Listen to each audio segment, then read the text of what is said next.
Hello guys, Dan here from Dan's Tech, and in today's video guys I'm going to be bringing you Q&A number 19. So I've got quite a few questions for you guys, including 2 emails to read out, so yeah, without further ado, let's kind of jump into it.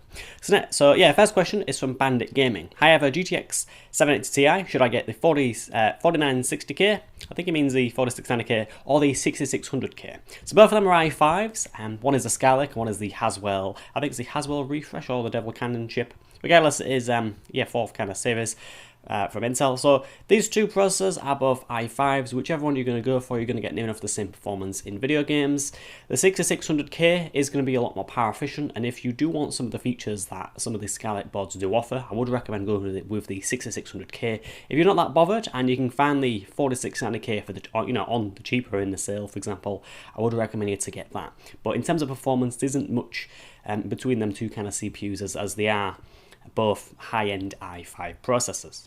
Next question is from V8Tube. Dan, what's better, socket 2011 or 1151? Thanks. Now, 1151 is a new Skylake socket. You can fit, say, the i5 6600K into there, or the 6700K. So yeah, that's the Skylake kind of platform. And socket 2011, that socket has been around for a very long time. However, we are on revision 3 now, I believe, and you can get some very, very fast i7s on that platform. If you just wanted to do some gaming or some, say 1080p, video editing, the 1151 platform should be fine, and you can get some very high-end i7s that feature 4 cores and 8 threads, and that is typically enough for 1080p gaming and video editing. If you are wanting to edit videos that are, say, recorded in 4K, I would recommend going for socket 2011. That's kind of the enthusiast platform, and you will be paying a lot more for a motherboard on that platform and also for a CPU. However, you will get CPUs that are over 4 cores and 8 threads. You can get 6 core and 8 core CPUs on there that do also have hyper-threading. So in terms of which socket's better, it depends what you do on your computer. If you're just going for gaming, I would recommend just going with the 1151, or say even the 1150 or 1155 platforms. They're kind of the consumer platforms, but yet again, you can still get some very nice performance out of them. Next question is from Timmy J. Hey, so I tried installing my new GPU, but when I powered on the PC, the screen was black and nothing showed. Then when I put my old GPU in, everything was fine. Now, I'm not too sure what happened here, but if you put your old GPU in and that works, chances are your new GPU might be dead, and you might need to return it. Now, some things that I would recommend you doing is plugging it in again and seeing if it posts again. Try different video out ports, and if that doesn't work, just check if you've got everything plugged in properly. So make sure the graphic card is seeded properly and that you do use the correct power the power cables. Yes, I have always installed GPUs into here and forgot to plug in the cables. When you turn on your PC, it might also say turn off PC, plug in the power connectors and reboot. Your computer will kind of know and kind of prompt you to do that, but just check if it works. Take it back out, put it back in, change the video out ports and stuff, make sure you've got the power connectors in, see if it works. If not, you might have a dead card, and I would recommend you to contact the place where you got the card from, and just ask them for a replacement. Here in the UK, it is UK law for them to do that, so yes, they should change it for you. If you've had it more than 30 days, they might ask you to contact the manufacturer, but yet again, all you have to do is just fill in a RMA form and you should have a new GPU within a week or so. There we are. Next question is from Mecha Godzilla. Why do the fans on your GPU on your test bench alternate trying to turn on but not actually spinning? One budges a little, then the other takes a turn, and so on. It's mesmerizing. That was back when I had the 980 on my machine. I do now have an 380 since I got one of them sent over by XFX. But yeah, the 980, I also believe the 970 does that as well. Them cards, the fans don't need to spin if the core temperature is below 65 degrees. And the fans don't spin, but they do nudge a little bit. I don't know why they nudge a little bit. It's like if they're trying to turn on, but I think it's because the voltage being sent to the fans is so low that they can't start spinning. All fans have a different startup voltage. Many are around 6 to 8 volts, and I'm just guessing the GPU is sending a very low voltage to the fans. So they can't spin. It is a little bit strange, but as soon as you get used to it, it's perfectly normal. But it is good that the fans don't spin on many graphic cards these days at idle, because some fans can be a little bit noisy, especially at a low RPM. So yeah, overall I think it's very good, and yes, the will turn on as soon as you go over about 65 degrees, which is always good to do when you rig to burn down. Yes, there we are. Next question is some Yolts. Is it Yolts Player Z? If I'm getting custom cables for my power supply, do I need to buy just one connector, like a 24-pin, or do I have to buy a 24-pin, 8-pin, 4-pin, etc.? Now with these custom cable packs, you can usually buy the separate cables. That's completely fine to do, and sometimes you can buy, say, a full pack of cables. Now personally, it is preference. If you want to, say, buy just a 24-pin and, say, cables for, say, your GPU, you can do that. At the end of the day, many cases don't really show off a lot. The ones with windowed side panels only show kind of the main components in your case, and you'll only really see, say, the 24-pin or the cables coming out of the GPU. And in that case, it does actually make quite a bit of sense to just buy them cables. It'll save you some money, and, well, yeah, that's about it. It'll save you some money. But if you want to grab a full pack, do that. But in my case, you might not really see the benefit of that. But yeah, feel free, just buy the 24-pin and, say, the cables for your GPU. Sorted. Be cheaper as well.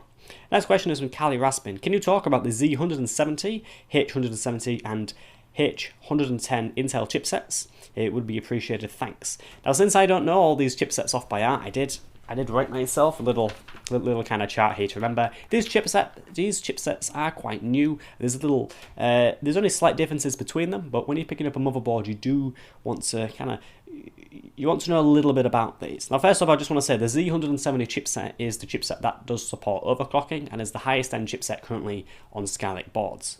So first up, yeah, you have the Z170, H170, and then you have the H110. Now the H110 chipset is the lowest end one, with the H170 kind of being the one in the middle. Now the only chipset that supports overclocking, as I said, is the Z171. In terms of PCI Express configuration on Z170, you can have one times 16 lane, or 2 times 8 lanes, or 1 times 8 lane and then 2 times 4 lanes. So you can potentially fit up to, say, 3 graphic cards into there. In terms of the actual lanes, you have 20 lanes on Z170, 16 lanes on H170, and then 6 lanes on H110.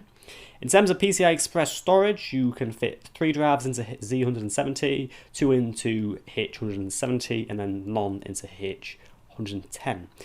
In terms of PCI Express storage, this can be via SATA Express or, say, the M.2 port that's found on many motherboards. Even my Z97 motherboard has one 10 gigabit M.2 slot. There we are.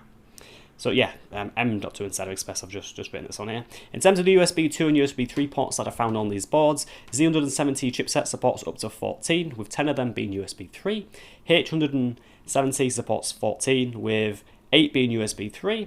And then for H110, that supports 10, with 4 being USB 3. So the higher chipset you go for, you're just going to get more USB ports, and as that number goes up, you're going to get more USB 3 ports as well. And then in terms of SATA 6 gigabit ports, you're going to have 6 on the Z170 and Z170 and H170, and then on H110 you're going to have 4. So if you want to add up to, say, 6 SSDs, go for Z or H170. There we are. It's quite a bit of a mouthful reading from that chart, but the chipsets, there's not much difference between them, and in terms of price, again, there's not much difference between them. But if you want to overclock your CPU, or say if you like to attach loads of PCI Express storage, or want loads of USB 3 ports, for example, just go with Z170. It's the highest end chipset and just support overclocking. Yes, there we are. Yeah, quite a mouthful that. I'm glad that I've got that out of the way. So next question is from Dylan. Nice Q&A as always, Dan. Nice Q&A as always, Dan. Any more CPU cooler reviews coming? I do actually have 2. I have the CryoRig H1.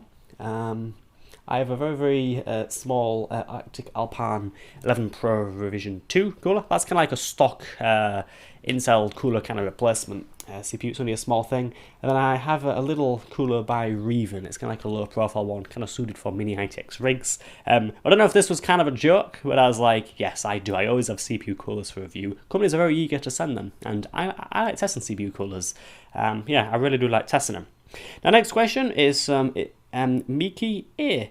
Dan, I have a question. If I wanted to upgrade my CPU, is it simply a matter of taking out the old one and putting the new one in? Chipset permitting, obviously. Thanks.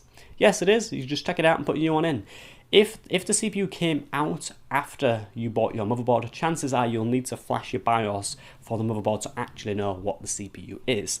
And yeah, it's relatively simple. Take the CPU out, put another one in. Say if I wanted to install, say, an i5 into here, so say the 4690K, I could just take the i7 out, put the i5 in, turn the computer on. You'd have to do nothing at all. You just turn the PC on and it just works. It's that simple. Yes, very simple to do. But yeah, chipset permitting, you sometimes do need a BIOS flash. Next question is from Redmage 928. Hi, are all graphic cards interchangeable? Also, what do you think about the Radeon R9 380? I have no idea about these things, trying to get into it. If you have any videos / text I can learn more about, more about computers from, that would be great. All graphic cards these days are PCIe or PCI Express, just like say the 980s, the 970s, this R9 380 that I've got on my rig. Yeah, they're all interchangeable. You can just take your GPU out, put the other one in. I always get asked about drivers as well. You don't need to uninstall drivers if you don't want to. It's just a matter of plopping the new one in and installing the new driver for that card.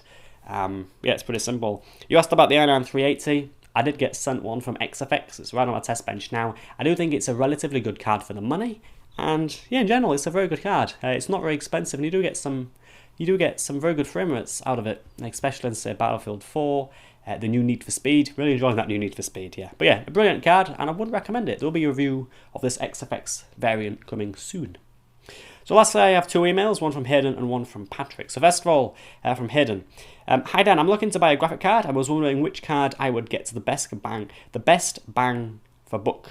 Yes. Shall I go with the R9 270X or the R9 380?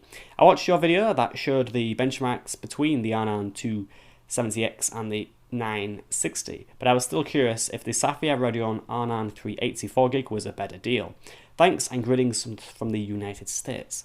Now, right now, I think it'll make most sense to go for the R9 380 or say the 960. I personally think all them three cards mentioned are brilliant. It's just a matter of what your needs are. If you want a really efficient card and say want Shadow Plaza feature, go for the 960. In terms of comparing the R9 270X and the 380, you're going to get more performance, I believe, on the 380, and because it's not much more, I think that's going to get you the best performance for the money. Yes, there we are. So next question, or should I say last question actually, is from Patrick. So, hi Dan, last night Nvidia introduced their new range of GPUs, the 1080 and the 1070. I had my GTX 970 for about 9 months now, but was thinking of selling it and getting the 1070. Do you think it's worth it? Do you think it's worth it and doing that right away? I'm still unsure about the UK prices for the 1070 and for how much to sell my 974. But if you could give me some advice, that would be brilliant. Thank you. Regards, Patrick. Now, it's very interesting, the new launch of the 1070 and 1080. Yes, they're very, very powerful cards, and if anything, it's a really big leap in terms of graphic horsepower. The cards as well, they aren't priced very high. You are getting 980 S-Lite performance out of the 1080. That's just that graphic leap is unforeseen. It's unbelievable, and I hope AMD do have some really beefy graphic cards coming out soon, because everybody wanting really high-end graphic cards is just going to go for Nvidia because they're so cheap. Now they're not out yet. And people haven't kind of got their hands on them to benchmark them in video games, but they look very, very powerful. In terms of replacing your 970 for a 1070, I would say it's worth it. Yeah, I would say it's worth it. I personally sold my 980 about 3 weeks ago, so I'm very pleased that they've just announced the 1080, because the prices now that you're going to get for, say, the high-end Nvidia cards that are currently out in the 900 series, they're not going to be worth a lot, just because this new generation a lot more performing, and they're not exactly very expensive compared to what the prices were of the 900 series when they came out. So, yep, go out, sell your card, and buy the 1070 when it comes out. I personally think I'm going to get my hands on a 1080 from a manufacturer, not naming no names. But if I don't get one in a few weeks, I might just go out and buy one, just simply because I have that amount of money from selling my 980. It's crazy. They're really, really cheap compared to the 900 series, and you're getting a lot more performance. It's unbelievable. it's so hyped, the 1000 series, but they're very, very powerful. I would recommend anybody to sell their old card and get a 1000 series card. It's unbelievable. You're getting so much more performance. They're very, very efficient, and they're very, very cheap. Sell your old cards, do it very, very quickly before the 1000 series does actually launch and come out, because the prices of your cards are going to drop dramatically. I did send you an email back, and you did mention that you don't have the box for your 970, I think you said. Just wrap it in bubble wrap, just make sure it's nice and secure, put it in a, say, a cardboard box, maybe inside another cardboard box. Just make sure that it'll get to the person that you're selling it to safely. As for platforms where to sell graphic cards, I would recommend eBay. A lot of people in the States and in Canada tend to use, is it Craigslist? We don't really use it here in the UK, I don't believe, but eBay is a good place to sell a card, and I think they only take about 10% of the total value of your card. So yeah, pretty good. So that's about it, guys. Thank you very much. If you guys have any questions that you want to ask me for the next Q&A, feel free to put them in the comment section below. And without further ado, guys, thank you very much for watching, and yeah, I'll see you guys in the next video. Goodbye.